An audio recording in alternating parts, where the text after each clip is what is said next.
All right, Nagel, part two, y'all. The Return of the Nags. Batman. I don't know what I'm doing.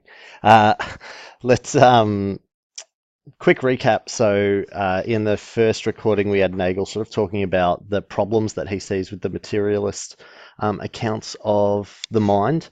And really, it sort of boils down to what he sees as the materialists either misinterpreting or just flat out ignoring what is the core of the mind body debate, which for Nagel is um, consciousness, that subjective experience of consciousness.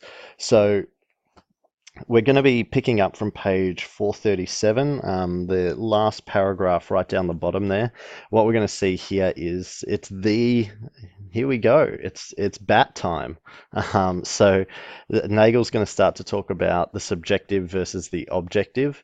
And this is a really crucial part of his work because essentially, the materialists are attempting to explain something that is subjective, which is your experience of consciousness, in an objective way. And the only way that you can do that is by stripping away all of the subjective nature of it, or the what it is likeness, for lack of a better term. And hence, you're actually stripping away what your experience of consciousness is.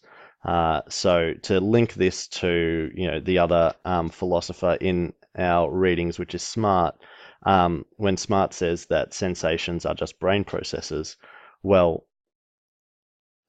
that's the objective explanation. Like if I scanned your brain when you were thinking, for example, or having a sensation, whatever that might be, I would see activity. But that is not the same as what it is like to have that sensation. The actual experience of it, that's subjective. And that can't be just written off in such a basic way. Okay. So yeah, Nagel's already covered all of this, all of the problems with materialism. Here he's going to really delve into this subjective versus objective. He's going to use the example of a bat and use the bat as an analogy for our own consciousness. Human consciousness. He talks about aliens and things like that. The reason he chooses a bat is because, as he'll point out, but their experience of the world must be just so different from ours. Navigating with sonar and things like that, their world must just be completely separated from ours. Okay, and so yeah, basically he's going to be talking about subjective versus objective and the problem of trying to remove subjectivity to gain objective truth, and what he sees as the impossibility of that when we're talking about the mind. Okay, so page 437, paragraph right at the bottom, starting with "Let me first try." Pens and highlighters ready, here we go. Let me first try to state the issue somewhat more fully than by referring to the relation between the subjective and the objective, or between the pour soi and the en soi. So I've got on the slide here, this is actually some phrasing that Nagel has borrowed from Jean-Paul Sartre, the famous existential philosopher, old crazy eyes. Pour soi, look, for our purposes, we don't need to delve too deeply into pour soi and en soi. As you can see on the screen there, I've sort of given you the basics of how it connects to this argument. So pour soi actually means a being for itself. And the basic way that we could understand this is a being that has sentience or is self-aware, that has consciousness, has an internal experience of the world. Okay. So for lack of a better term, anything that can think. En soi is a being in itself. And this is something that exists without consciousness. Okay, so something like a rock or a piece of furniture. This is en soi. It is just itself. There is no inner world. Okay. Nagel is obviously going to drill down into pour soi a little bit more, though he won't use the terminology again, to focus on subjectivity of experience. Okay, but continuing on, this is far from easy. Facts about what it is like to be an X are very peculiar, so peculiar that some may be inclined to doubt their reality, or the significance of claims about them. To illustrate the connection between subjectivity and a point of view, and to make evident the importance of subjective features, it will help to explore the matter in relation to an example that brings out clearly the divergence between the two types of concepts, subjective and objective. So Nagel's really highlighting the fact that this is what he sees as the crucial division that we need to make when we're talking about the mind-body debate. And obviously the division that he feels like the materialists are ignoring. I assume we all believe that bats have experience. After all, they are mammals, and there is no more doubt that they have experience than that mice or pigeons or whales have experience. I've chosen bats instead of wasps or flounders because if one travels too far down the phylogenetic tree, people gradually shed their faith that there is experience there at all. Bats, although more closely related to us than those other species, nevertheless present a range of activity and a sensory apparatus so different from ours that the problem I want to pose is exceptionally vivid, though it certainly could be raised with other species. Even without the benefit of philosophical reflection, anyone who has spent some time in an enclosed space with an excited bat knows what it is to encounter a fundamentally alien life form, or form of life, rather. So Nagel here is basically saying, look, this will work, this example that he's going to use will work with anything that has a conscious experience, okay? There are going to be people who doubt the validity of, an insect having an internal conscious experience, or a fish, or a dog, or maybe even a bat. There are some people who reserve it only for humans. Nagel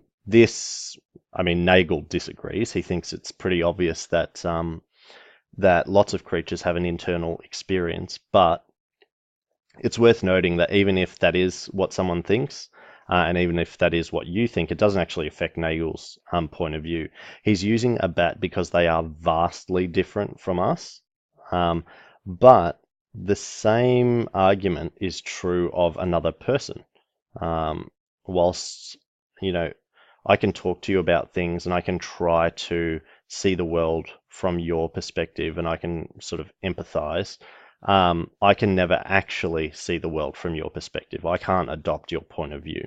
I can filter my point of view through what I think is your point of view, but that's not the same. Okay, so all of what Nagel's going to say here, it applies human to human as well. But bats give a nice, vivid difference, so hopefully it makes it clearer. I've said that the essence of the belief that bats have experience is that there is something that it is like to be a bat. Now, this is important, this, like, what it is likeness. This is a really, Nagel thing, something that it is like to be a bat, okay? So he's talking about the internal world, the porsoi.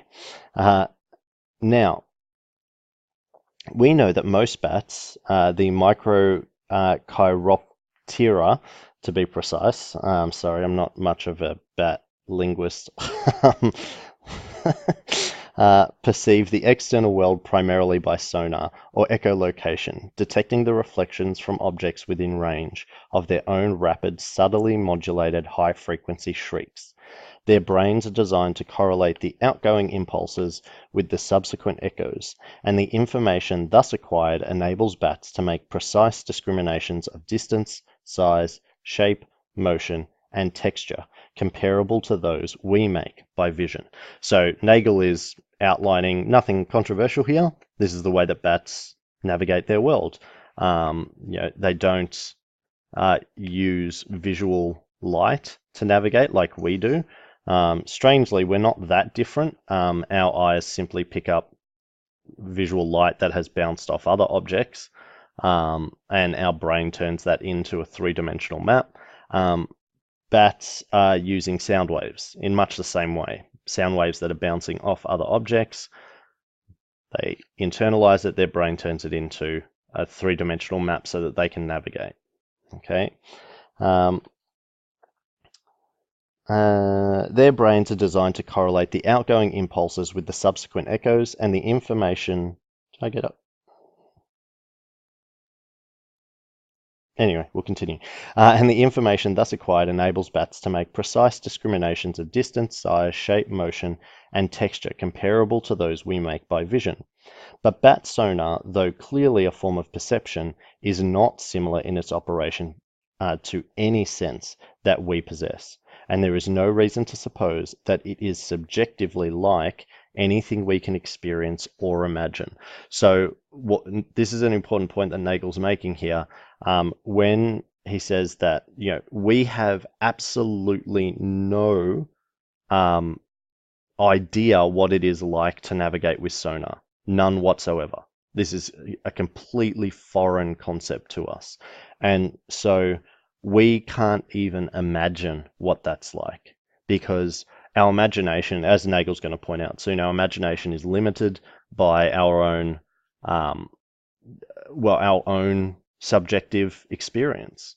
And so we can't actually remove ourselves from that subjective experience and try to imagine something that is utterly removed in every way imaginable from our experience of the world. This appears to create difficulties for the notion of what it is like to be a bat. We must consider whether any method will permit us to extrapolate to the inner life of the bat from our own case. You can see down here, Nagel's footnote basically says by our own case, he doesn't mean him personally, he means all human life, because we are all so fundamentally different from a bat. This sort of applies to all of us. And if not, what alternative methods there may be for understanding the notion. All right, so over a slide, Nagel's really going to pull this apart now. So we've got this idea of the bat. Okay, but what does this mean? Why can't I adopt the perspective of the bat? Our own experience provides the basic material for our imagination, whose range is therefore limited. It will not help to try to imagine that one has webbing on one's arms, which enables one to fly around at dusk and dawn catching insects in one's mouth. That one has very poor vision and perceives the surrounding world by a system of reflected high-frequency sound signals, and that one spends the day hanging upside down by one's feet in an attic. Insofar as I can imagine this, which is not very far, it tells me only what it would be like for me to behave as a bat behaves. But that is not the question. I want to know what it is like for a bat to be a bat. Yet if I try to imagine this, I am restricted to the resources of my own mind, and those resources are inadequate to the task. I cannot perform it either by imagining additions to my present experience, or by imagining segments gradually subtracted from it, or by imagining some combination of additions, subtractions, and modifications. So here Nagel's repeating this point that because we humans, we don't navigate with this high frequency sonar bounce back navigation that bats do, because we never ever have, there's just nothing in us that can even comprehend what that must be like. This is not the same as having sight and then going blind, and you hear like that, oh yeah, their hearing got better. Generally speaking, their hearing doesn't get better. What happens is they rely on their hearing more, so they pick up more than you do. But anyway, I digress. This is not the same as someone who's gone blind. Okay, just because they've gone blind and now rely more on their hearing does not mean that their internal experience is like it is for a bat. They still haven't developed this sonar sensation that the bat does. And so yeah, this is just so totally removed from us that it's almost unimaginable. To provide an example, many years ago, crazy boy Ben Affleck was in a movie called Daredevil. Now I know we all love the Netflix series Daredevil. They've done a great job with it, some great action sequences, but I'm one of like 4 people in the world who actually quite enjoyed the Ben Affleck Daredevil. He's a hell of a lot. Sorry, his Daredevil is a hell of a lot better than his Batman, I'll tell you that much, um, which is just horrendous. But in that film, they did try to represent like this kind of echolocation. The whole shtick in the film was that, this is how he navigated the world, as that he developed this sense of sonar, and this gave him basically perfect perception of the world during the day and the night. And so, yeah, uh, in the film, they represent this as sort of like this blue wave that flows back and forward, moving over objects to outline them so that he can see what it's like. Now, we might say, well, is that how a bat sees the world? Probably not, because that's still a visual representation of what it's like to navigate using sonar. So we've imagined what it must be like, but it's still an imagination from our subjective point of view. We've just turned it into a visual representation. Um, in all likelihood, it wouldn't be a visual representation. It wouldn't look like anything, let alone a blue wave moving back and forward. Um, it wouldn't look, because bats don't. So their internal experience is likely to be something different. What? I have no idea, because I'm not a bat. But here we are, talking about Ben Affleck being in Daredevil, who's now Batman, and linking it to Nagel, who likes to talk about bats. That's philosophy, isn't it? Right there. Like, it doesn't get any better than that, people. We've done something special today. Let's continue. To the extent that I could look and behave like a wasp or a bat without changing my fundamental structure, my experiences would not be anything like the experiences of those animals. On the other hand, it is doubtful that any meaning can be attached to the supposition that I should possess the internal neurophysiological constitution of a bat. Even if I could by gradual degrees be transformed into a bat, nothing in my present constitution enables me to imagine what the experiences of such a future stage of myself, thus metamorphosed, would be like. The best evidence would come from the experience of bats, if only we knew what they were like. So let's cast our mind forwards to some strange future world where people can get genetically modified and surgery done to become bats. Okay, um, the imagine me like deciding to do that. Okay, I'm going to go and become a bat. I want to get the surgery, and piece by piece, I'm turned into a bat. Okay, ridiculous. But let's just follow Nagel here. At some point, I might ask myself, I wonder what it's going to be like when I can't see anymore and when I get my sonar. This is a pointless question because I can't possibly know. I can't possibly know that. I can't even imagine what that would be like because I'm still stuck in my subjective self. Okay, as Nagel points out, the best evidence would come from the experiences of bats if we only knew what they were like. If we could enter the mind of a bat and then at least I know what I'm doing when I'm getting this surgery, then I'd be better prepared. But we can't. And so we're locked into our subjective nature, and it's impossible for us to adopt the subjective experience of something else, least of all a bat. Okay. So if extrapolation from our own case is involved in the idea of what it is like to be a bat, the extrapolation must be incompletable. We cannot form more than a schematic conception of what it is like. For example, we may ascribe general types of experience on the basis of the animal's structure and behavior. Thus, we describe bat sonar as a form of three-dimensional forward perception.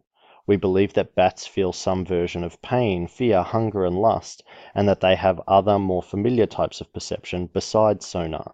So this is us trying to understand a bat, and these are things that we can, well, not all of them we can know objectively, but we can probably assume this sort of stuff based on their physiological makeup, the way that the way that their brain is structured, the way that they behave, all of these things that we can see and we can measure and we can try and look for patterns within. Yeah, we can get a rough idea of this. What we're not getting, though, is the subjective nature. Okay. um, but we believe that these experiences also have, in each case, a specific subjective character, which it is beyond our ability to conceive. So right there, it is beyond our ability to conceive. We are not able to take on the perspective of a bat. And if there is conscious life elsewhere in the universe, it is likely that some of it will not be describable even in the most general experiential terms available to us. So Nagel here, like I said, he's going to talk about aliens. If we imagine an alien life form, and we're not talking about like bacteria here, we're talking about intelligent alien life, at least, comparable to, say, animals that are on the planet, if not comparable to humans, then it's likely that their entire experience of things would be so completely different from our own that we would not be able to comprehend each other, at least the internal functioning, like the internal conscious thought, the subjective nature. Who knows what their sensory organs would look like? So much of our imagination is based on seeing things with our mind's eye, but this is likely simply because vision is our primary sense. Once we, were we to develop with, say, smell as our primary sense, who knows what our imagination would be like? If we were to evolve with hearing as our primary sense, who knows what our would be like? Our imagination, rather, would be like. And so with an alien, we couldn't even begin to guess what their experience of the world must be like. Okay? The problem is not confined to exotic cases, however, for it exists between one person and another. This is what I was saying earlier. If you're not buying the bat thing because you don't think bats have consciousness, this works one person to the next as well. The subjective character of the experience of a person deaf and blind from birth is not accessible to me, for example, nor presumably is mine to him. This does not prevent us each from believing that the other's experience has a subjective character. Now, this last sentence, this is the last part of reading number 2. So Nagel will pick this up in reading in the third section of this recording. But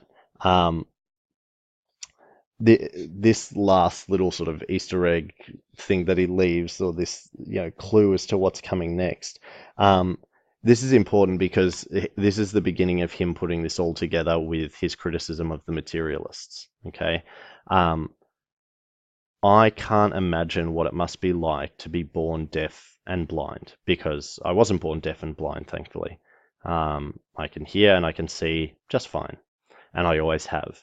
And so I have an experience of the world. I can't imagine what it must be like what the internal experience of someone who was born deaf and blind must be like.